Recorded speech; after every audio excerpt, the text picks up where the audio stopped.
What's up, ninjas? I am here today to present the lovely and beautiful Dust Bunny. She was kind enough to do an interview with me over Skype, even though she's a very, very busy gal. So thank you so much, Dust Bunny, and here comes an interview with yours truly, Sean Caspian. Hope you enjoy.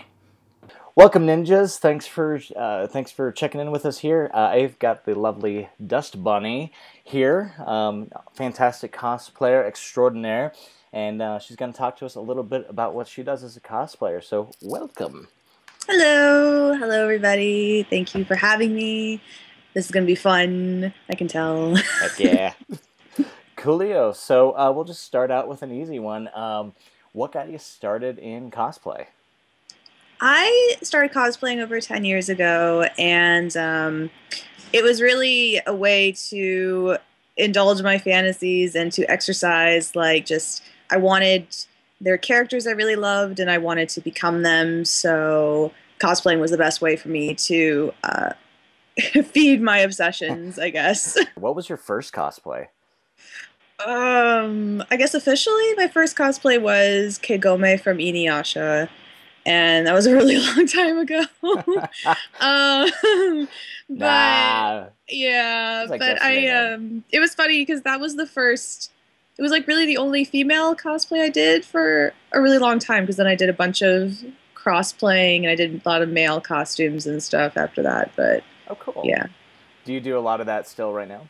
No. I do a lot more girl stuff now because I realized I don't make a very good man, and and I was like, it's a lot easier to do women, so since I am a woman. You are really? Yes. I couldn't tell. What is your favorite cosplay that you've ever done? I think right now Totoro is my favorite. I mean, people really like that costume because it's original, I guess, but I like it because it's super comfortable. Man, I mean, I got nothing but respect for you guys. You guys walk around on the floor with some crazy get-ups for hours. Yeah, that's the thing is, I have to wear heels with this one, and I don't like heels at all. But the nice thing with this costume is I can kind of like take the heels off and still take photos because no one can see my feet. So I'm like, oh, everyone's so jealous. I'm so comfortable. Man, that's such a part of it too. Is just being comfortable in your costume and having a good time with it. It's true. I mean, I did an armor costume once, and that was really uncomfortable, and I was like almost crying by the end of the day because I was like in so much pain from walking, and it was not fun. Big and huge, and yeah, and it was just not fitted well. So if it's like hard pieces of armor and they don't fit you too well, they start to dig in, and it's not comfortable. So yeah. So, good for photo shoots, not good for convention floor. Excellent for photo shoots. We love armor. I have so much respect for those people. Did you craft your own armor? I did. I used Worbla, which is a thermoplastic, and I've never used it before, so this was like a test. But yeah, I'm not gonna do that again. Oh no! No. Did it end up a mess? No, it wasn't bad. It's just Worbla is just really expensive, and my partner, he's a prop maker, so he's like, "Why didn't you use me instead?" And I'm like, "I'm sorry, I wanted to do this on my own." So, yeah, I did it to see if I could, and I decided, nah, never mind. It's too much money. Yeah, not worth it. I can't blame you, man. Oof, that armor is expensive stuff. Have you ever judged a cosplay competition? And if so, I mean, how do you choose the winners? You know, everybody puts so much work into these things, and you know, I've watched some competitions myself, and I'm like, I got nothing. I don't know how you can choose. You guys are all beautiful. Like, how do you choose? Have you ever judged a competition? I have. I've done some small conventions, and it's. I mean, I suppose like smaller conventions are a little easier because you kind of understand how much work people put into what they did. But usually you choose who wins based off of like there's how like many techniques they used and how did they successfully do it, and like, you know, do they look like the character, that kind of thing. It's like all these different little things, but usually it's not hard, but they make it easier now because there's things like, you know, they have journeymen and masters and like the novice, so they Right. put people in categories, so it makes it really easy. The hard part is when there are no categories and you have just like groups and like, Right. you know, like 13-year-old kids, and it just goes like, what are we supposed to do? So that's when it gets hard. But when Man. it's easier when it's in divisions, because then you can give out more awards, and Right. I mean everyone wants to walk home with an award, so yeah. Totally. I was at Denver Comic Con this last weekend, and man, I mean, the costumes I saw there during the contest were out of this world. I'm like, I couldn't choose. I couldn't Yeah. possibly choose. You know, I mean, we just got these huge, elaborate things. You know, from Godzilla to Galactus. I mean, it's just out of this world stuff. So, yeah, I always admired, you know, judges for being able to even make a choice in those situations. Yeah. No, it's hard, but you know, usually it's a bunch of judges, and it makes it easier when someone might know more about one technique than someone else, or someone's maybe more into props than they are into sewing. And that's Right. the thing is some people are really good at one thing more than something else, but then there's always someone who's better at something than something Right. else. So, you know, Right. that whole whatever. So what's been your most awkward convention experience? So that's always such a weird question because I usually one of those people that likes to avoid awkward situations. Like, I don't have a lot of embarrassing moments because usually I'm really good at kind of just walking away from all of that. Walk Like I'm away. like a ninja. Bam, um, honorary ninja. Bam. but I guess if I have to pick any one, my awkward moments have always been with skits. When I was younger, I used to compete, not in skits that I did, but friends would be like, "Oh, we want you to be in the masquerade with us," and I'd be like, "Okay, that sounds like fun." So I would do that, and one skit was a Kingdom Hearts skit, and it was all like we had these signs we had to like have, and they got mixed up in the order somehow. So it was in front of everyone that was at the Oh Otakon no. masquerade, and everyone was laughing, and I'm like, why did I come up here? So I just started laughing. Or actually, I remember I kind of figured why people were laughing because the cards are wrong. So I remember looking over down at the like all the lines of people. There's like 12 of us, and I just started like laughing, pretending that, oh, we did it on purpose. Lol. LOL. But yeah, that was pretty awkward because I was just like already terrified of being on stage. So. Oh, so and you didn't even know why they were laughing, right? No, I had an idea. It was either what we were doing was really stupid or the cards were wrong. And I guessed the cards were wrong. And I think that was what it was. But See, that's amazing. Good story. Would you say that you have a mentor or someone that you know, kind of look up to for inspiration or any of that kind of thing? Or anybody that's taught you along the way? See, that's really hard. You know how there's some people that like really love celebrities and they like Yeah, obsess about celebrities. I'm not one of those people. Like good on you. I'm not really like a celebrity shy person, so I'll talk to everybody pretty Yep. much. But plus I'm in LA, so it's like you see people every day. Yeah, it's kind of the thing. But I mean, when I started sewing, my mom tried to teach me, but she didn't really know what she was doing. So I had to teach myself. And when I started, you really didn't have all these tutorials online, and no one Right. really knew what they were doing half the time. So, I mean, I guess my first mentor was when I was in college, and I was a costume major, and I had a teacher there who really supported me in my sewing. So, and she won like Tony Awards and all that Wow. stuff for sewing. So I would say she was my first mentor until I graduated and went to Los Angeles. And after that, I guess really just friends that I have that are more advanced in sewing than me. I ask them questions and I look up to them for advice. Or now there's the internet, so it's super easy to find techniques or whatever. But I guess yeah. But I have people that push me to do better, and I think that's really what's really Cool. important. Yeah. So because you never want to like stop yourself short. It's like you can't if you have the ability to do better, do better. Yeah, Like make it, always. yeah, make it as perfect as you can. So It it's like they say, you know, when you stop growing, you kind of start dying a little bit, yeah, you know. So that whole it's true. thing. Cool. It's true. What other geeky things do you enjoy?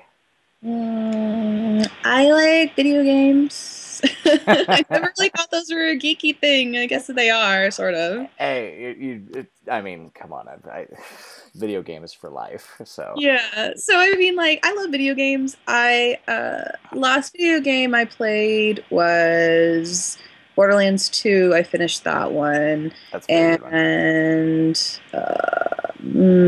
what else have I played recently? I don't know. I don't have the games right now. But I like video games, and I've been playing Magic the Gathering a lot recently, Yes. and which is something I've been getting into within the past couple of years. So it's fun. I'm not very good at it, and I don't know what I'm doing. I'm not very good at maths, and I'm not very good at other stuff. But I found out that I'm a like a blue white deck Blue white person. deck person. Yeah, Cool. which means which means people go, I'm gonna do this, and I go, oh no no no, I'm gonna do that. Exactly. Yes. I hate you people. Yeah, I know. Like I play red and black, so Yeah, that's actually a really good counter to what I do. So yeah. Most of the people I play are red people or black, I guess. So it's pretty funny because they're like lightning bolt, and I'm like, no, instant done. You're gone. no, you didn't. I was Suck like, it. so I've been doing that and other geeky things. I don't know. Um, cosplaying too much. Yeah. I hear it's kind of an addiction once you get into it. Yeah, I think so. And I slowly get other people into it, and it's pretty fun because they go, I never thought I would do that. And I'm like, it's not that weird, No, really. okay, so a little secret for me. I desperately want to do it. Oh, I really do, but like, whew, man, if I dive into it, I just will never sleep again. That's just the reality. I So, mean, that's the thing is like, it's such a it's such a time consuming yeah. hobby, and it sucks your money away. So like when I was in high school, I didn't have any money because I was sinking it all into costumes and going to conventions. So like people were like, "Oh, did you do drugs when you were young?" And I'm like, "Oh, I No, cosplay." I was sewing, man. Come on. And also back then, because I watched anime, like that's all I did was watch anime. And anime back then, you couldn't torrent or Right. buy online or Crunchyroll or anything. So you had to always get bootlegs offline. So you had to buy every episode you watched, Yeah, always. I remember So yeah. But yeah, so back in the cosplay is day. really expensive. So I warn people before they do it. I'm like, just so you know, you're gonna be spending a lot of money on a costume. And they're like, no, I'm not. I'm like, yeah, you Yes, you are. are. It's actually funny because most people that I talk to that want to get into it, they want to do like the whole thing by themselves. They're like, oh, I want to make a leather jacket all by myself. And I'm like, yeah, okay, you go do. Rugged. Yeah, I was like, okay, sure. Why don't you just buy a jacket and mod it? And they're like, no, no, no, no. I have to make it. I'm like, okay. Yeah. Yeah, I think by far if you're starting out, modding is probably the way to go, you know. Yeah. It's Yeah. it's it's pretty funny. But I mean, I've been noticing a big increase of especially men cosplaying. Because when I started, it was mostly women. But I think that's the anime community is mostly women or something. I don't know. But anyway, Interesting. like I'm not in the comic book world. Like that's something that happened when I moved to Los Angeles, but I'm not like a big comic person. I like games and I like anime. Like that's what I like. So I've been seeing more men making their own armor, making their own Yeah. props, everything, and maybe they sew, but usually it's a lot of really nice armor and very impressive. So Yeah. it's good. I'm happy to see the community is just really growing at large, you know. I mean, it's getting to be a little bit more mainstream these days, you know, but I'm happy about that, frankly. I mean, that means we're just gonna seeing cool stuff, keep Yeah. seeing awesome people at conventions, and it's gonna just continue to grow as an art form. So I'm really happy about that. Yeah, no, it's good. It's a good thing. Random question. What's your favorite type of ice cream? I like mint chocolate chip Mint ice chocolate cream, chip? Good choice. or I like strawberry ice cream. So that's strawberry is good. I I have a like, feeling you like ice cream. You're like, I I like like all ice cream. all ice cream, really? That's not really a fair No, I question. don't like all ice cream. But the one thing I like about liking strawberry is, like those Napoleon ones where it's like the vanilla and the chocolate and the strawberry. Which Yeah. ones? What are those called? Is it Napoleons? Whatever. Those ones. Neapolitan? Neapolitans. Whatever. Whatever. But I you don't know know. what? It's Napoleon from here on. That's awesome. Napoleon ice cream. It's Napoleon ice cream. It's whatever. He couldn't conquer Russia, but he can conquer the ice cream. It's fine. And so everyone always gets the vanilla and the chocolate one, but no one likes strawberry. So I always get the strawberry, and I was always very happy with that. I only eat the strawberry when I get I know. See, Napoleon. strawberry people were the special people because, yeah, special. I only used to eat the strawberry. I used to give my sisters the vanilla and the chocolate. Yeah, I wouldn't eat that. I was like, whatever. I'm like, So- I'm over it. You know? What would you say would be the biggest challenge that you faced as a cosplayer? So I would say the biggest challenge that cosplayers face. I mean, here's the thing: like some people might say that it's like their money is their biggest issue or time is their biggest issue, but honestly, like I'm pretty good at time management, so that's never really been a problem. And money, there's usually ways that you can work around that, like Right. especially if it's like maybe you just don't go to the movies that week or something. So like there's ways to work around it. Like if you really want to make a costume, you will find the money. Yes. Well, you'll just find it. But so I think the biggest issue that a lot of cosplayers have is like, well, for me personally, is just like the body issue is a really big problem because you're trying to look like a character, and that's really hard because they're not real.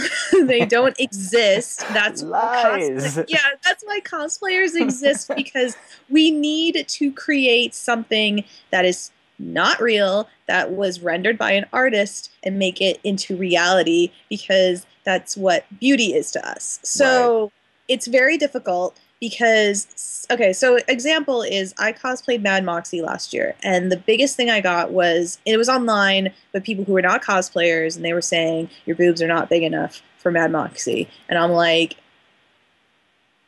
excuse me? Is that the thing we're focused on?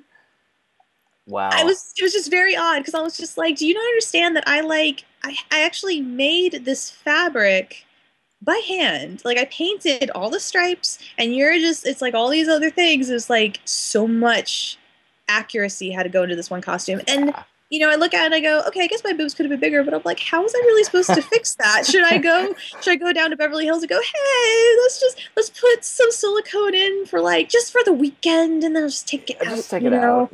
So it's like it's very strange, and it's really especially hard for people who have maybe their skin tone is not the same as their character. Like I have a lot of friends who have that issue, and they're like, I really want to cosplay this one character, but she's really like white and she has blonde hair. And I'm like, well, you can get a wig and I don't think anyone's going to care. And they're like, I know, but it's such an issue. And I'm like, I know, but I'm not a small Asian girl. So I'm like, it's not that big of a deal.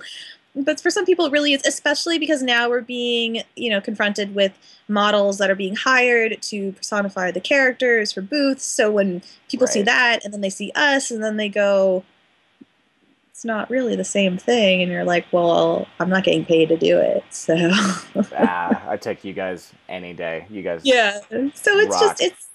but I say that's the hardest thing, and the thing is it's not really something a lot of people will admit to because it's kind of a hard topic to talk about. But it's really it's just something that I think. I mean, that's why I created the Totoro outfit in a way, because I was just getting sick and tired of forcing myself to really look like a character, and I was like, well, if I do an original design, no one really has anything to base it off of because it's my design, so I can look however I want to look. So I think that's a good avenue that's starting to be expanded upon, and people are starting to do that more, which I encourage, because you get kind of tired of doing other people's designs after 10 years. Right. And then so Right. Now yeah. that's a really interesting take on it. So if you don't feel comfortable 100% diving into a particular cosplay because maybe you don't match for some reason, maybe make your own take on it. I really like that perspective. That's really cool. So to wrap up, for anybody out there looking to cosplay, I always ask my interview folks this because I think it's really important, as there's a lot of people looking to get into it. So anybody that's kind of like on the fence and they just want to go and get into it, case in point right here, what would you say to those folks as far as people just getting into it? I mean, I would say that, I would say do it for whatever reason you want to do it. I mean, that's the thing right now, is that people are getting into it for different reasons than they used to when I started. Because when I started, it was like people did it because they were a really big fan of the show, and Right. it was kind of like a beacon for other people at conventions to talk to you, because everyone was so awkward back then about everything. So like I wore like Kagome, and so I would have Inuyasha cosplayers come up to me and be like, "Oh, I love that anime too," and I'm like, "I love that anime too." Derp, derp, derp. So like it was, you made friends. But now it's becoming like this thing where some people get into it for business reasons, or to make money, or for to have fun, or for fandoms. So it's like pick a reason, kind of go from there. Like, do you want to learn to make armor? Maybe some people just really want to make a costume and they need a reason. So this is a good reason. But I would tell those people, if you want to cosplay, definitely learn to make a costume, because that's really part of the fun of the whole experience, is to sit down with a sewing machine and break down a pattern and find fabric and go through that whole treasure hunting thing. And it's really fun. And especially if you have friends that do it, it's a really good way to bond, because you guys are like thinking together and like, brainstorming and trying to solve problems, and it's, fun. So yeah, but especially if like you're in like high school or college, or there's a rec center and they teach sewing or makeup classes or photography. I mean, take any classes you can, because they will help so much, and you'll learn from other people in the class too. And sometimes they're cosplayers too. I mean, the world's getting a lot bigger now, so yeah. It really is. God, you just described everything I want to do. I'm going to get sucked into this thing someday, one way or the other. I really am. I only fight it for sake of sleep at this point. I mean, yeah. I mean, it's not that hard. I mean, you just have to like tell people. They're like, well, because I'm one of those cosplayers where there's a lot of us, but I don't do it for full time. It's like, it's not really even a hobby anymore, but it's like half my life. Right. So I have a full-time job, and then I have cosplay, and then I have life, other things like social stuff. Right. But I mean, it's just really just prioritizing and really thinking things through, and like giving yourself enough time if you make a mistake, because you will make so many, and then you're going to go, why? It's an hour before the convention. Why am I in the hotel room sewing? I've never done that, by the way, but I've never done that. Right? I've never brought a sewing machine to a convention, ever. Never, ever. But I have so many friends that have. I have friends that cut patterns in the sewing, like just in front of the machine, in front of the television, and then we get notes from house cleaning going, you guys better clean your shit.